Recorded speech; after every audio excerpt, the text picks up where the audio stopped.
thank you for joining me today and joining this group. I just wanted to have you come on and talk a little bit about your journey and share with people kind of what you've been through and ask some of the questions that I think they may be wondering about. So I'll just start with, how long have you been suffering from relationship OCD? I actually just recently got an official diagnosis because I'm fortunate enough, shortly after working with you, actually came across what is that called? OCD and anxiety specialty group. But I know for a fact I've definitely have been experiencing it for the past 5 years. But looking back at my life in the lens of that, gosh, since I was young, and I'm 33. Yeah. It's been affecting me that long. Yeah. Have you suffered from other types of anxiety? Yes. Disorders? Now looking at things like again through OCD or anxiety, it makes way more sense of things that I've been dealing with for a long time, like health anxiety, legit OCD, in other ways, different themes within OCD, separation anxiety, social anxiety. Yeah. So anxiety is just my friend. Yeah. Yeah. I had but those it's been too. going on since I was a little girl. Yeah. Yeah. I think a lot of times we don't realize that especially when we're young, obviously we don't, know anything that we're going through, but yeah. Most people suffer with a lot of different types of OCD for sure. Yeah. Now, did you suffer from either relationship OCD or anxiety in all of your relationships? Yeah, pretty much. Yeah. What did it look like early on versus now? It's gotten worse as I've gotten older. What do you mean? What does that look like? Yeah, I mean, what did your anxiety in early relationships how did that look differently than anxiety maybe in your current relationship? God, just nothing ever being good enough. Thinking about them all the time, depending on them in a lot of ways. They were probably my biggest source of reassurance seeking. And I had beliefs, oh, well, this is what relationships are for, things like that. They were just my ultimate world, basically. They either made me or broke me. Just, I mean, it was always drama. It's just a lot of anxiety in a lot of ways. Yeah. Yeah. If they're acting perfectly the way I thought they should, it would cause extreme discomfort within me. Not paranoia, but like just always worrying, is it going right? Is it this? It was just, it was always just a lot of worrying about the relationship. Yeah. Yeah. Even if it was just fine and cool and chill, and I can see that now clearly, how that was extremely problematic behavior on my behalf. Yeah. But very insecure. A lot of the anxiety kept me just staying and feeling like that, and I would project that a lot onto a boyfriend or just someone I was talking to. Yeah. Like, and make me feel better. Yeah, exactly. So you mentioned reassurance seeking. What are some of the ways that you have found that you seek reassurance in relationships? God, I still do that till this day. Not as much, but I mean, it's so funny, the world of reassurance seeking, that is a big, deep world, and the layers go, I mean, there's so much to it. And once you think you learn one thing, wow, there's even more to learn. So it's kind of like bittersweet, like womp, womp, womp. But at the same time, like, yay, I see things a little more clearer. Oh, I can stop what I'm doing when I'm doing it.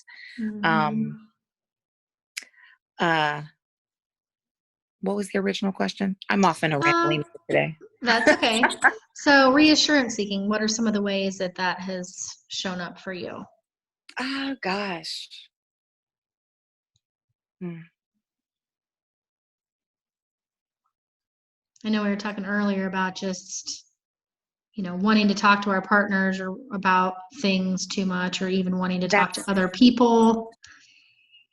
um if there's any type of drama, there's something in me I noticed, and I'm gonna just say it, where if there's any type of drama, it's like, oh man. But then I've now noticed lately that there's a part of me that actually gets excited for it, because it's like, Mm-hmm. ooh, I'm gonna get attention.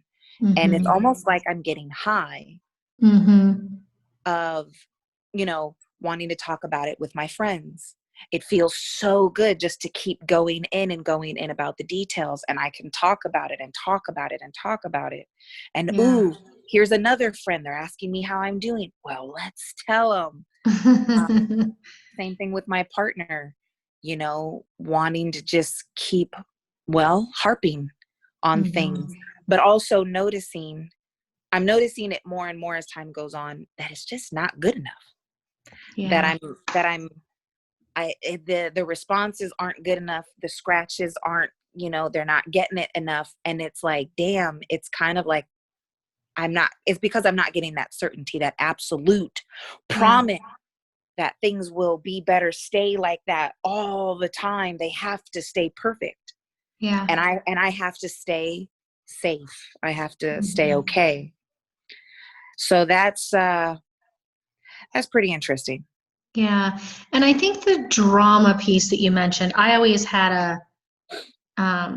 found when I was dating before, and I just started dating again, so we'll see how this works out. But I found that like I found guys boring a lot. Like if there wasn't yeah, that drama or lots of passion or something going Yes, on. that's a big one For for me. me it was a little bit partying for me was the thing that like I think I connected to, um which falls into that drama category. The person was boring. And I think that's because when there is quiet and we're not used to, when you have anxiety, um you're not used to the quiet. You're not used to sitting in just being okay. You're hyper all, hyper, you're either your Yeah, mind's going or something's going. And so when you finally slow down and are able to be kind of in the moment, the problem is with anxiety is you're running from your feelings, you're running from the things that you're afraid of, which is typically just the feelings. And so you don't want to quiet down, you don't want to slow down, because that space is where you're actually able to reconnect with yourself and feel what's going on. And when we've been avoiding that for so long, it doesn't feel good. yeah, So I think it's the same thing in a relationship where, when things quiet down and things are okay, that's when the questions start to pop up. And red that's when, flags. yeah, your mind can start going. Yeah, And and a lot of times we've never learned how to just appreciate what is, or appreciate that space.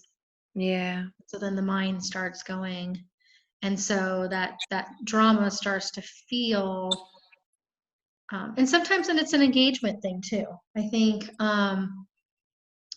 with that quiet, sometimes people feel like they're disengaged from their partner, or that there's nothing yeah, going on, or they're unattached, and they want that attachment. They don't like that feeling. yeah, And I think that's where, um, really, really, number one, that's why people struggle with relationship anxiety or ROCD, to refocus on themselves, because they're not used to doing that. yeah. Um, That's funny that you but say it's it. why it's so important, because, until we do all those things that we're not used to doing, it's gonna Yeah, kind of cause the same stuff to happen. a lot of what you just said is that hits home pretty hard. I'd say Yeah. with this, my fella that I've been with now for 5 years, um, he's probably someone that I would classify as one of the most boringest people I've ever dated. It's probably a good thing. And it's funny that you say that, but because in the beginning I was like, this is a red flag. Oh my God, he's not talking. Something's wrong. What the heck? Da da da da da. And I start creating something. Then I'd want to talk to my friends about it, and I make it into a big thing. And once there was like drama, it was like, oh, yay, there's feelings and emotions going on. Yeah. Oh, you know what I mean? And another thing that you just said, and I probably would never have looked at it that way. I'm always the passion, looking for that passion, being able, in my opinion, to just get high and stay high a lot. Because when those emotions aren't, and it's still and quiet, it's like you said, something's wrong. Like, what the hell is going on? Like, yeah. And then what happens is I start creating something, and then I put it onto my partner, and then I want him to make it better. I want him to make me feel better. And I have to say, I am fortunate that I've had this guy, stick around, because my ROCD symptoms have heavily intensified, probably more than ever, for a lot of understandable reasons. Right. But the fact that we both have continued to work on it and stay together, and to be with someone who's been understanding, because this stuff can be very challenging, very hard to work with. Good God. Oh, yeah. I mean, us for ourselves to work on it ourselves, let alone doing it while being with someone. It's kind of like even more of a double whammy. So I think having support and all that kind of stuff is is very vital, actually. It is. I definitely think that it's, I don't think that you can, I don't know. I don't know if I want to say that. I don't know how much healing, you're going to do a different kind of healing outside of a relationship than you are in a relationship with this stuff. And yeah, it's usually better to do it while you're in one, because then you're facing the biggest stuff that's coming at you. And when you're not in one, you're going to face different things. But when you're in it and suffering, that's when you're going to learn the most, is when the hardest stuff is right there. Yeah, I agree with that one a lot. Yeah. And then there was even times too, and I had learned it through you, was the wanting to break up thing being a compulsion and being a big thing. Like, oh, well, if I break up, my anxiety is going to go away. Yay. Yeah. And with this fella, I've done that. God, I've never tried to break up with someone so many times in my life. Yeah. But then when things are calm and I'm able to look at it, it's an immediate, so clear to answer. It's like, well, I just wanted to feel better. I wanted my anxiety to go away, because of just how my brain can try to trick me. Yeah. And creates things that feel so real at times. But yeah, absolutely. Well, so when was the point when you did start to get better? I mean, what was the realization? What were the actions you took? What was the turning point for you? I'd say probably I'll try to shorten the story. I just knew that, I don't want to say that something was wrong, but I knew what I was experiencing wasn't right, or that I was experiencing something. And my symptoms had gotten very severe within the past year and a half, more than ever. There was a few times I thought maybe I'd have to end up in a mental institution, because the chaos up here was so intense. I didn't know what to make of it. Yeah. And then I finally given, Western culture, conventional medicine a try, the mental health field. That was a very interesting experience in the past year and a half. At first she had diagnosed me with bipolar because of the symptoms that I was trying to articulate to her. But even still, while working with her, I knew that I was very clear that, yes, I'm coming to these people to hopefully get help. But then also, I'm also interviewing you, because not everyone is going to have all the answers, X, Y, and Z. I've always been a very big advocate of that with just medical professionals in general. Yeah. But then as time went on, and I would hear her opinion and her take, sometimes I would agree with her on certain things, but other times I still kept like, no, she's still not understanding what it is I'm explaining. Yeah. And there was still always these symptoms that I was explaining, like, no, it's my thoughts. They just won't stop. And she was like, well, with bipolar, it can be, it's like, you know what I mean? So I was extremely proud of myself, and I could actually still hear my intuition, which Mm-hmm. was nice, because sometimes that can get cloudy with all this anxiety stuff. Yeah. I tried another professional. Mm-hmm. Shortly after that, it was like, this isn't going to work. This isn't a good match. Tried again. And I tried again, because something was like, they're not understanding. Yeah.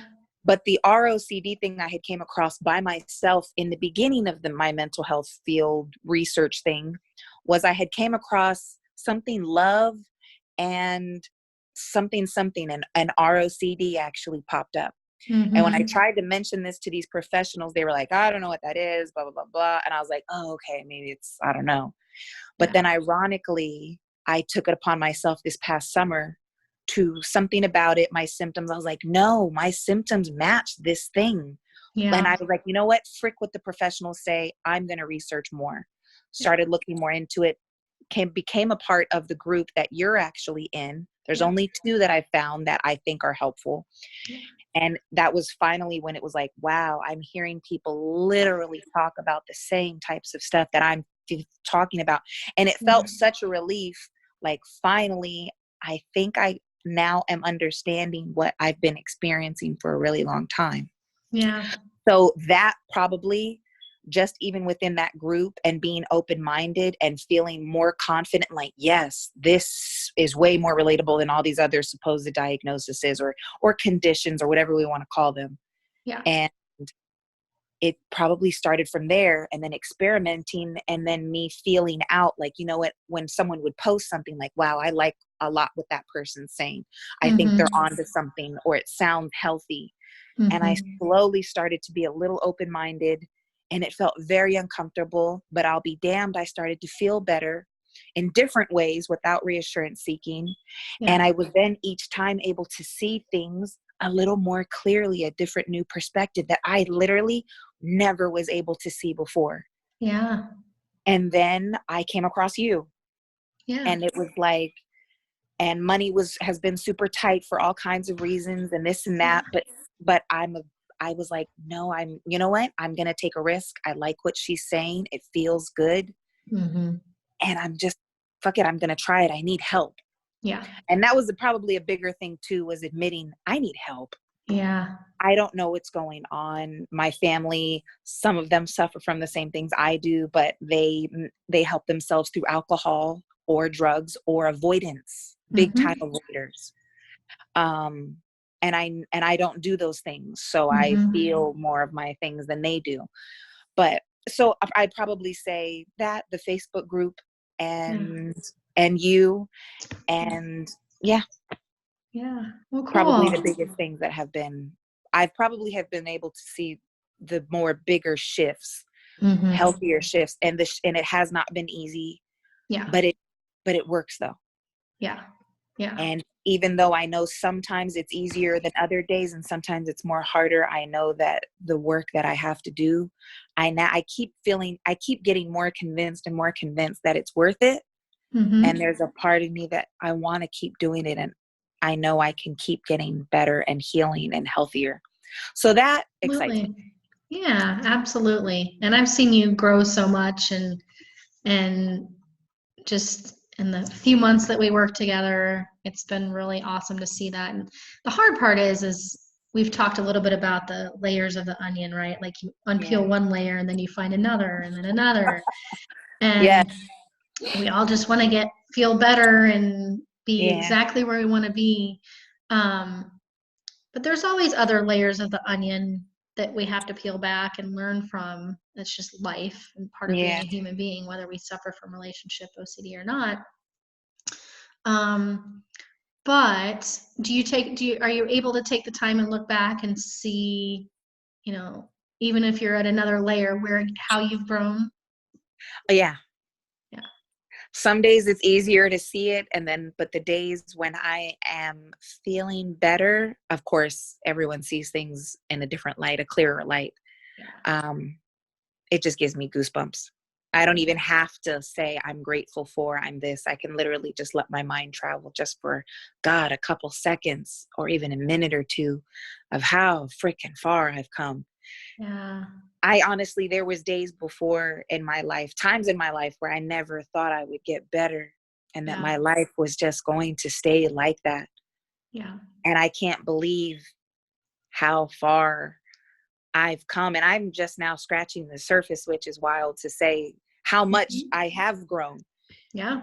And and I can only imagine what more in store there is for me and so many levels.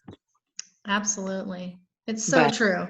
And it's hard when we're in those moments, because I feel the same way, even though I've done a ton of work and come so far, there's always things that, we have to work on and realizations yeah, but it's so important to keep the perspective of how far we've come and um, regardless of whether we suffer from anxiety or OCD or none of those things, we all have things to work on and grow through and to face. So we're really no different than anybody else yeah.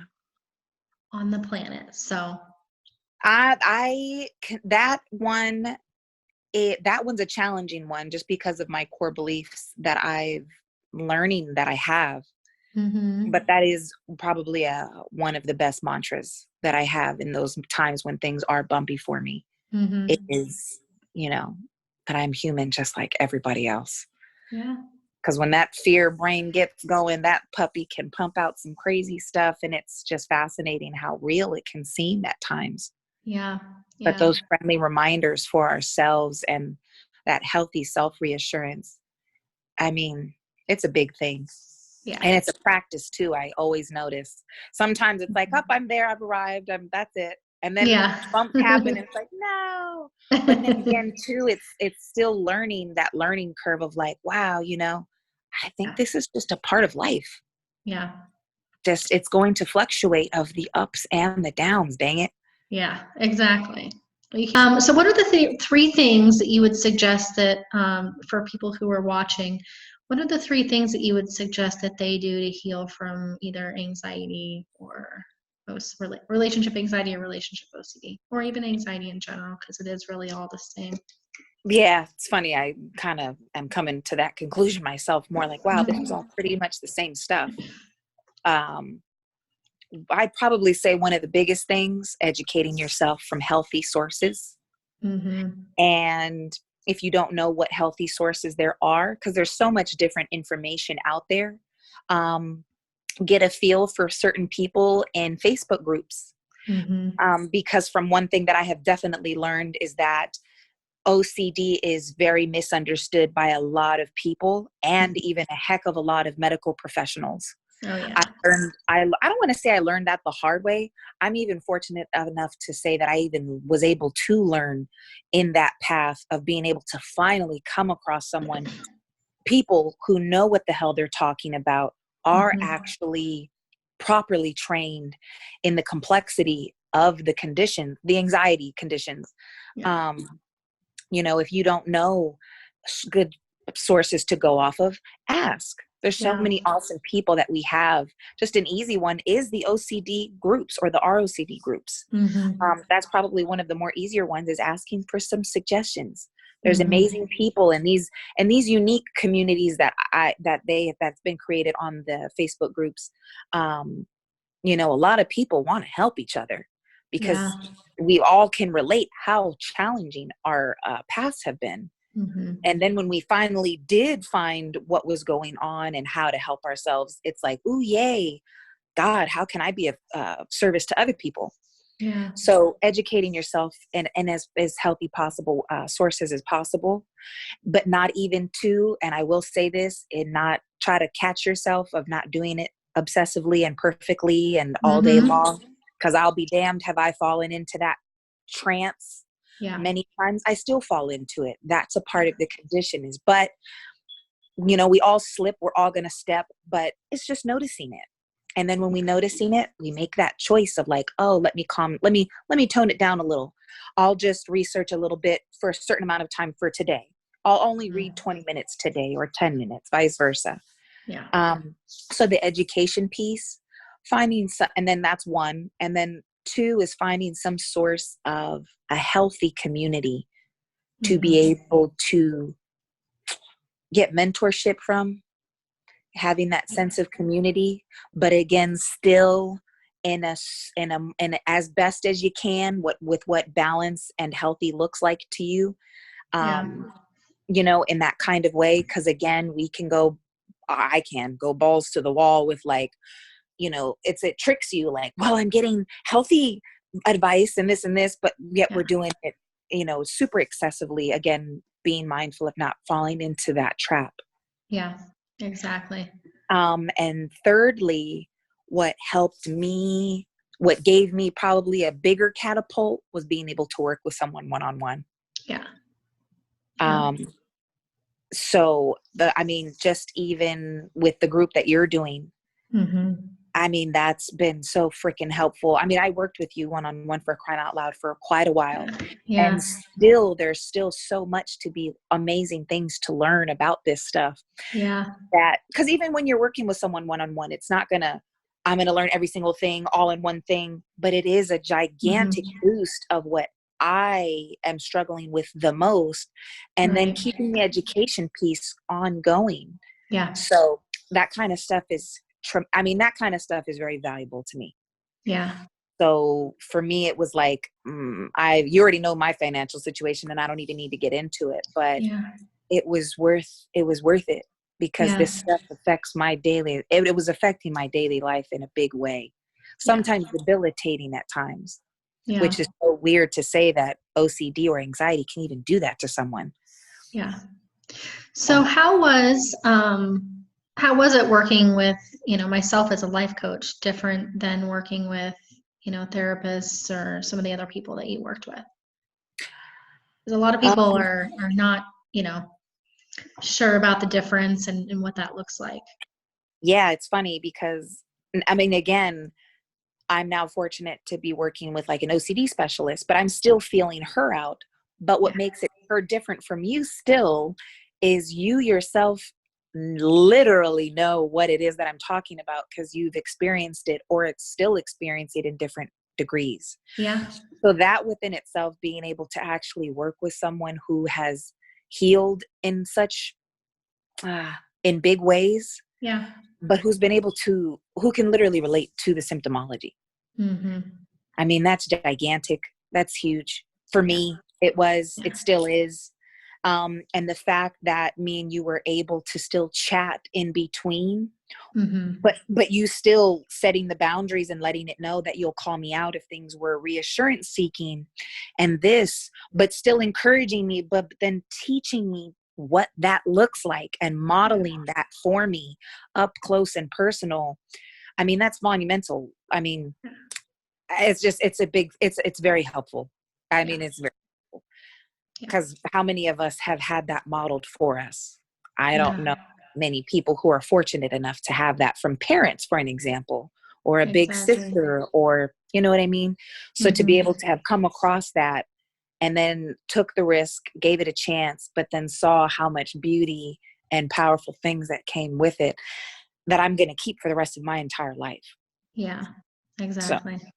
And I think that's one thing that, the groups offer, is other people being able to relate and experience. And I think the hardest part being in some of these groups myself is seeing, I feel like the relationship OCD groups are a little bit better. So I'm in a couple anxiety groups too that are just kind of a cesspool of I agree. Suffering and no direction and no guidance. And I think when you get stuck in those kinds of groups, it actually does you more harm than good. I agree. And so, as I'm, as I've become a life coach and doing this work and starting these groups, my goal is to make sure that I want people in these groups who are ready to heal, ready to do the work, again, there is never anything wrong with posting about struggles and what you're going through, and but there's a fine line between, and it really does boil down to reassurance seeking, right? Seeking things outside yourself versus kind of taking that accountability. And again, we all need help and we all need reassurance sometimes. But there is a balance in that. So I agree. Hopefully the group continues to help people out. Yeah. Yeah. And I think you're doing a great job. Again, it's all a process, and I think reminding ourselves that, we are learning for the rest of our lives. There's no one point that we're going to get to where we're all of a sudden perfectly happy, and we'll experience different things in our lives that are going to challenge us, and but again, those are the downs that make the ups a lot more valuable. So Yeah. you're doing awesome, and you have a lot of the tools, and so before we go, is there anything else that you would want to say to people who are suffering?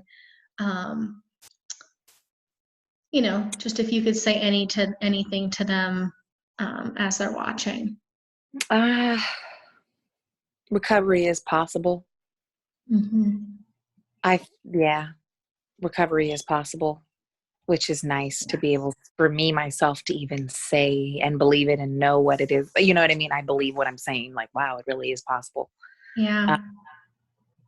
And also too, even the road of recovery or just life in general, again, there's the ups and the downs, Mm-hmm. and just to keep hope and don't stop. Don't give up on yourself.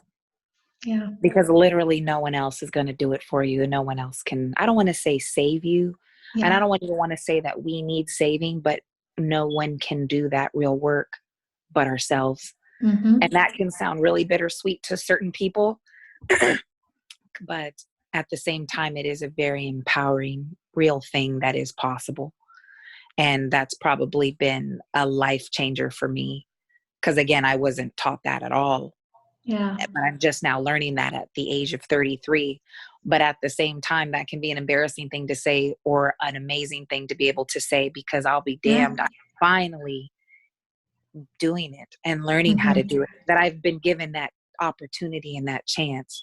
Because some people don't, or some people are unfortunately going to suffer for another 20 years, 10 years, or for the rest of their life. But if you're a part of the group and you're even aware that of the condition that you're dealing with, you have a huge upper hand at now finally being able to get better, get stronger, heal. So that's Well, so that's nice to awesome. be able to say, and I hope that it does help people that are listening, because I know from firsthand experience, just like you do, that this kind of suffering can get really real for people at times. But you guys aren't alone. Yeah, absolutely. Well, thank you so much. I really appreciate it. We'll have to come back and talk with you again in another 6 months or so and see how much better you're doing even then. I'm totally open to that. And I'm really excited to see, wow, where the heck I'm going to be on a personal level in 6 months. I'm actually like, I'm like excited for it. Like, oh my God, because I know for a fact that I'm going to keep getting better. There you go. I love that. All right. Sounds good. Bye, everybody. Bye, guys.